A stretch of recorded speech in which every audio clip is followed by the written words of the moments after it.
കൊട്ടിയൂർ വൈശാഖ മഹോത്സവത്തിന്റെ ഭാഗമായി വിളക്കുതിരി സംഘം മഠത്തിൽ പ്രവേശിച്ചു. മണിയൻ ചെട്ടിയാൻ സ്ഥാനികൻ കറുത്ത പ്രേമരാജന്റെ നേതൃത്വത്തിലുള്ള 7 സംഘമാണ് കോട്ടയം തിരൂർകുന്ന് മഹാഗണപതി ക്ഷേത്രത്തിലെ മഠത്തിൽ പ്രവേശിച്ചത്. സംഘം ഈ മാസം 21 കൊട്ടിയൂർ സന്നിധിയിലേക്ക് പുറപ്പെടും.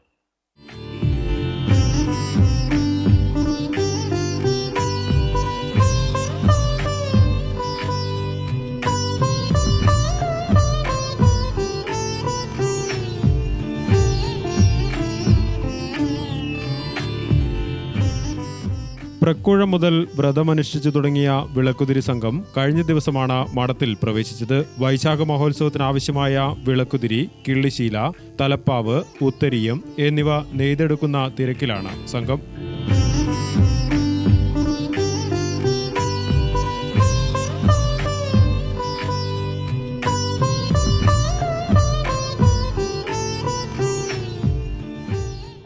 കൊട്ടിയൂർ ഉത്സവത്തിൻ്റെ ഭാഗമായിട്ടുള്ള വിളക്കുതിരിയാണ് നമ്മളിന്ന് ഇവിടെ നെയ്ത് ഉൽപ്പാദിപ്പിക്കുന്നത്.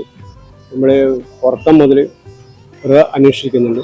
അതിനുശേഷം നമ്മൾ 12-ാം തീയതിയാണ് നമ്മൾ മഠത്തിൽ കയറിയത്. രേവതി 13-ാം തീയതി രേവതി നക്ഷത്രത്തിനാണ് നമ്മൾ മഠത്തിൽ കയറിയ. വിളക്കുതിരി, അതുപോലെ തന്നെ ഉത്തരീയം, അതുപോലെ തന്നെ തലപ്പാവ്, പിന്നെ അവർക്ക് ആടെ ഈ അമ്പലത്തിൽ മറക്കണ്ട അത് അവരെ കൂത്തിന് വേണ്ടത്, അങ്ങനെ ഒരുപാട് സാധനങ്ങളാണ് പിന്നെ ഇവിടുന്ന് ഉണ്ടാക്കി നമ്മൾ കൊണ്ടുപോകുന്നത്. മണിയൻ ചെട്ടിയാൻ സ്ഥാനികൻ കറുത്ത പ്രേമരാജന്റെ നേതൃത്വത്തിലുള്ള സംഘത്തിൽ കതിരൻ ഭാസ്കരൻ, തൊണ്ടൻ രാഘവൻ, ചിങ്ങൻ പ്രകാശൻ, കറുത്ത പ്രദീപൻ, കതിരൻ രജീഷ്, നിജീഷ് വട്ടോളി എന്നിവരാണുള്ളത്. മഠത്തിൽ പ്രവേശിച്ചതു മുതൽ സ്വയം ഭക്ഷണം പാകം ചെയ്ത് കഴിച്ചാണ് ഇവർ നെയ്ത്തിൽ ഏർപ്പെട്ടിരിക്കുന്നത്. വരുന്നവർക്ക് ഭക്ഷണം, അതുപോലെ ഉച്ചക്ക് കഞ്ഞി, രാത്രി ചോറ്, അങ്ങനെ ദിവസവും നല്ല ഒരു 10-200 ആളെ ഭക്ഷണം നമ്മൾ ഇവിടുന്ന് എല്ലാ ദിവസവും കൊടുക്കുന്നുണ്ട്. വടത്ത് കയറിയ പിന്നെ പുറത്ത് എവിടെയും പോകുന്നു, പുറത്ത് 4 തിരു എന്ന രീതിയിൽ അപ്പുറത്ത് പോകുന്നു, നല്ല വേറെ എവിടെയും പോകുന്നു. ഈ മാസം 21 രാത്രി സംഘം കൊട്ടിയൂരിലേക്ക് പുറപ്പെടും. പൂയൻ നക്ഷത്രത്തിന് ഞങ്ങളിന്ന് യാത്രയാവും. അപ്പോൾ നമ്മൾ ഫസ്റ്റിൽ ആടിയെത്തി അടിയാർ അമ്പലത്തിലാണ് ആദ്യത്തെ ക്യാമ്പ്. അടിയാർ അമ്പലത്തിൽ ആടിയെന്ന് വിശ്രമിച്ച് രാവിലെ ആടുന്ന് കുളിയൊക്കെ കഴിഞ്ഞ് നേരെ പോവാം. പിന്നെ പേരാവൂർ ഗണപതി ക്ഷേത്രത്തിലാണ്. ആടെ ഒരു 11 മണിയാകുമ്പോൾ അവിടെ എത്തി. അവിടെ നിന്ന് ഭക്ഷണം പാകം ചെയ്ത് നമ്മൾ തന്നെ പാകം ചെയ്ത് അവിടെ നിന്ന് ഭക്ഷണം കഴിഞ്ഞ് ഒരു വൈകുന്നേരം 4-4:30 നമുക്ക് നമ്മളവിടെ നിന്ന് പോയി പിന്നെ അവിടെ നിന്ന് അത് കുറച്ചുകൂടി പോയി പേരാവൂർ മണത്തന കോവിലെത്താണ് അന്ന് താമസം.